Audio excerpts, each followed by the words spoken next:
বিসমিল্লাহির রহমানির রহিম। আসসালামু আলাইকুম। সুপ্রিয় দর্শক মণ্ডলী, যে প্রান্ত থেকে এই মুহূর্তে আমাদের সাথে লাইভে যুক্ত আছেন অথবা লাইভ চলাকালীন আমাদের সাথে পরবর্তীতে যুক্ত হবেন, সবাইকে স্বাগত জানিয়ে শুরু করছি বিআরবি হসপিটালস লিমিটেড নিবেদিত স্বাস্থ্য বিষয়ক সরাসরি সম্প্রচার স্বাস্থ্য কথার আজকের পর্বে। আপনাদের সাথে আছি আমি ডাক্তার পিয়াকা মোহাম্মদ নূর। দর্শক, শীত আসলে ঠান্ডা, সর্দি, কাশি এ জাতীয় সমস্যাগুলো নিয়ে আমরা ভীষণ ভাবনায় পড়ে যাই। তবে শীতে যে হৃদরোগের ঝুঁকিও বাড়ে সে কথাটাকে আমরা সবাই জানি।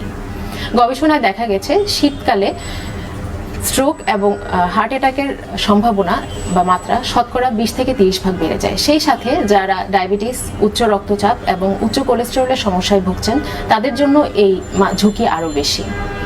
দর্শক, আজকের পর্বে আমরা সেই বিষয়গুলো নিয়ে আলোচনা করব, কারণ আপনাদের সুস্বাস্থ্য এবং সচেতনতাই আমাদের একান্ত কাম্য।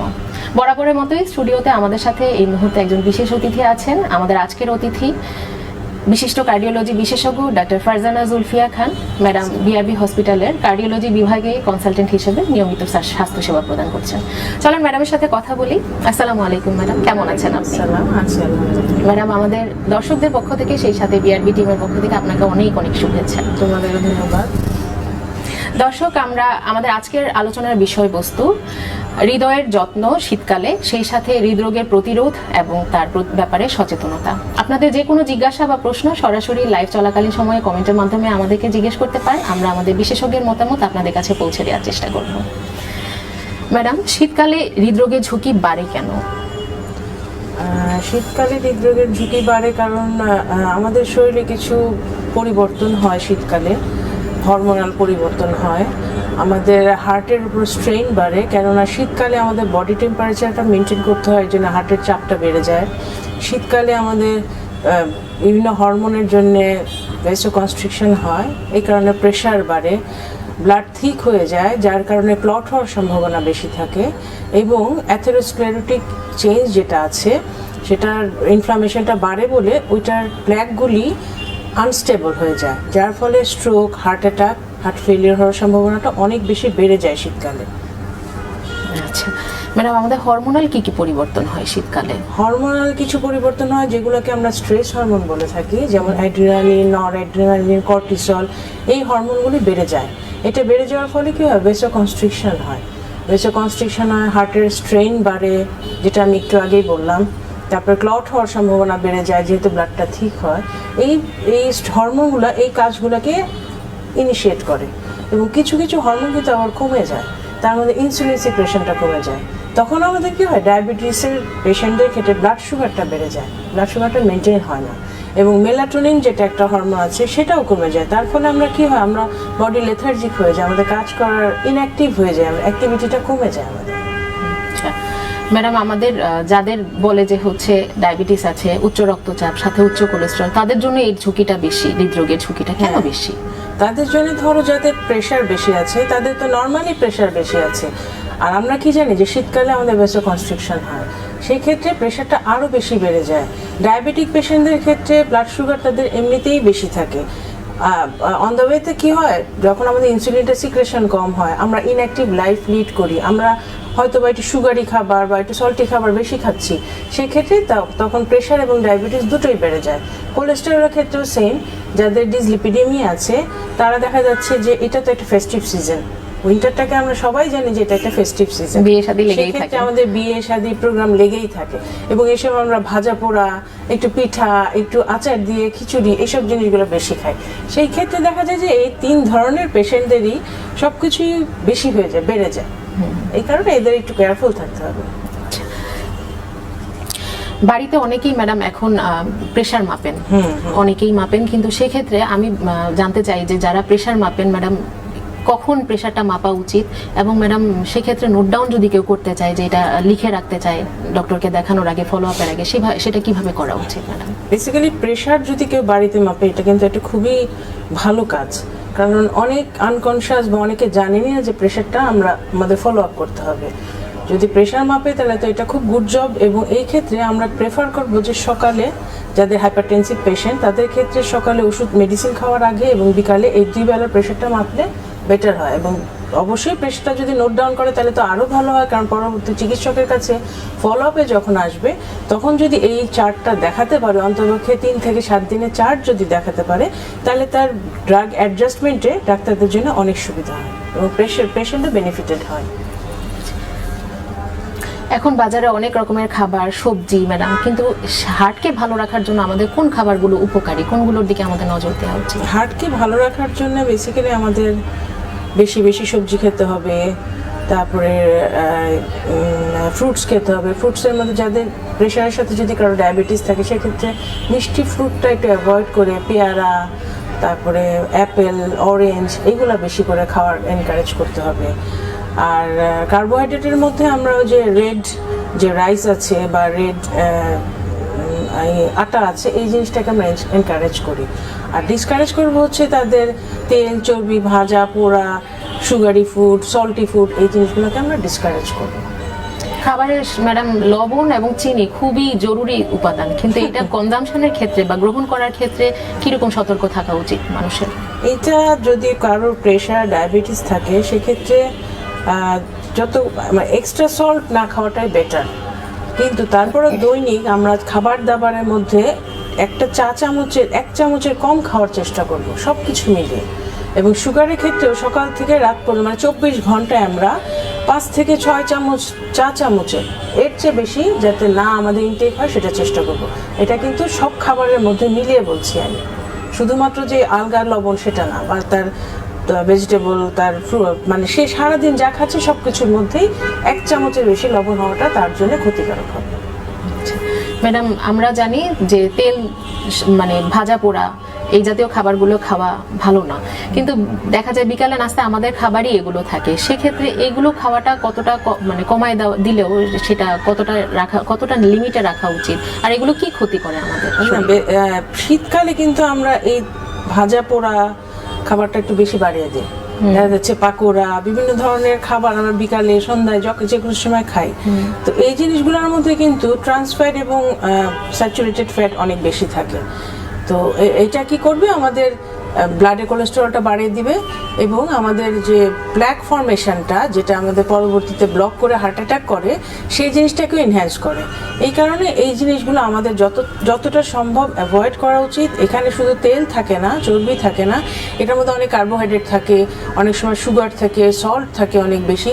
এই কারণে আমার মনে হয় এই জিনিসগুলো শীতকালে যতটুকু সম্ভব অ্যাভয়েড করা উচিত সবার জন্যই। এবং যারা কার্ডিয়াক পেশেন্ট বা ডায়াবেটিস, হার্টের পেশেন্ট, তাদের জন্য তো টোটালি প্রোহিবিটেড করে দেওয়া উচিত। ম্যাডাম শীতে চা কফি খাওয়ার মাত্রাও অনেকটাই বেড়ে যায়, এটা কি ক্ষতিকর কিনা আমাদের জন্য, আর সেটা কেন ক্ষতিকর? চা কফিতে ক্যাফেইন থাকে, চা কফি ইটসেলফ ভেসোকনস্ট্রিক্ট করে। এমনিতেই আমরা জানি যে শীতকালে আমাদের ভেসোকনস্ট্রিকশনের ফলে প্রেশারটা বেড়ে যায়।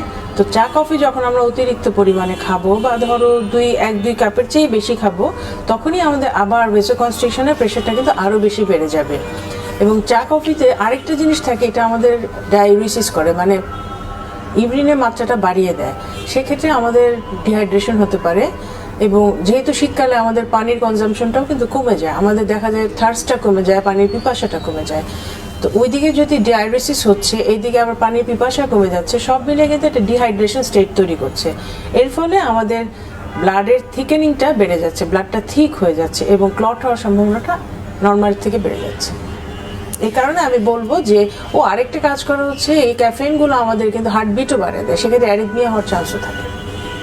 আচ্ছা ম্যাডাম, যারা সাধারণত ব্যায়াম করে, হাঁটাহাঁটি করেন, তারা সাধারণত সকালবেলায় হাঁটতে চলে যান, কিন্তু এই শীতে সকালে এই কনকনে ঠান্ডা বাতাসে সেক্ষেত্রে হাঁটতে যাবেন কিনা ওই সময়টাতে, বা ব্যায়াম বা হাঁটাহাঁটি যাদের অভ্যাস আছে ওই সময় সেই সময়টা চেঞ্জ করা উচিত কিনা, এই বিষয়ে যদি ম্যাডাম একটু বলতেন। হাঁটাহাঁটির অভ্যাসটা সকালে মানুষ করে ঠিকই, কিন্তু এটা কিন্তু এই কনসেপ্টটাই কিন্তু এখন চেঞ্জ হয়ে গেছে, শুধুমাত্র শীতকালে না, সবসময়। আমরা এখন বলি, আগে একটা সময় মানুষ ভোরবেলা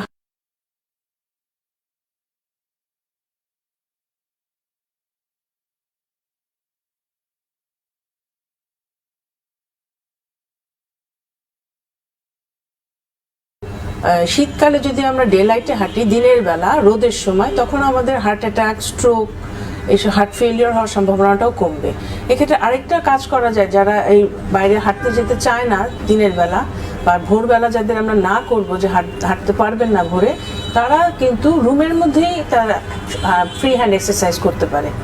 এবং এখানেও আরেকটা ব্যাপার আছে যে শীতকালে কিন্তু সে খুব ভিগোরাস বা মডারেট মানে খুব সিভিয়ার এক্সারসাইজ করবে না, সে mild to moderate free hand exercise করবে, মেডিটেশন করবে, রিল্যাক্সেশন করবে, এটাই তার জন্য বেটার হবে শীতকালে। ম্যাডাম, শীতকালে হার্টের রোগীরা কি ধরনের মানে হার্ট অ্যাটাক যদি হয়েও যায় কি ধরনের উপসর্গ নিয়ে সাধারণত আসতে পারে? সাধারণত আমরা জানি যে হার্ট অ্যাটাকের প্রধান লক্ষণ হচ্ছে তার বুকে ব্যথা, এবং ডায়াবেটিক রোগী বা অন্যান্য ক্ষেত্রেও কিন্তু অনেক সময় বুকে ব্যথা মানুষ নিয়ে আসে না, তখন হয়তো তার অতিরিক্ত ঘাম হয় বা শ্বাসকষ্ট হয় বা বুক ধরফরানি হয়, বা এমনও হতে পারে যে হাতে ব্যথা করছে, ওইটা আবার রেডিয়েশন হচ্ছে। তো এই সবগুলোই কিন্তু আমরা কার্ডিয়াক সিমটম হিসেবে নিতে পারি। আর শীতকালে তো স্পেশালি এই জিনিসগুলোর দিকে আমাদের বিশেষভাবে নজর রাখতে হবে। ম্যাডাম, যারা কার্ডিয়াক পেশেন্ট আছে, হার্টের অসুখের পেশেন্ট আছেন, অথবা সুস্থ মানুষরা, যে দুজনের ক্ষেত্রেই আমাদের যেই ফলো আপগুলো, পরীক্ষা নিরীক্ষাগুলো, ইনভেস্টিগেশনগুলো, সেগুলো আমাদের বছরে বা কতদিন পর পর করা উচিত দুজনের? সাধারণত 40 নর্মাল পেশেন্ট, মানে যারা নর্মাল, যাদের কোনো প্রেশার, ডায়াবেটিস, হার্টের সমস্যা নাই, তাদের ক্ষেত্রে বছরে একবার যদি তারা ফলো আপ করে 40-এর উপরে গেলে তাদের জন্য এটা ঠিক আছে। কিন্তু যারা কার্ডিয়াক পেশেন্ট তাদের বছরে অন্তত পক্ষে 2বার ফলো আপ করতে হবে। ফলো আপের মধ্যে ইসিজি, কোইটিটি, কিছু ব্লাড ইনভেস্টিগেশন, এই পরীক্ষাগুলো তাদের অন্তত পক্ষে বছরে 2বার করতে হবে।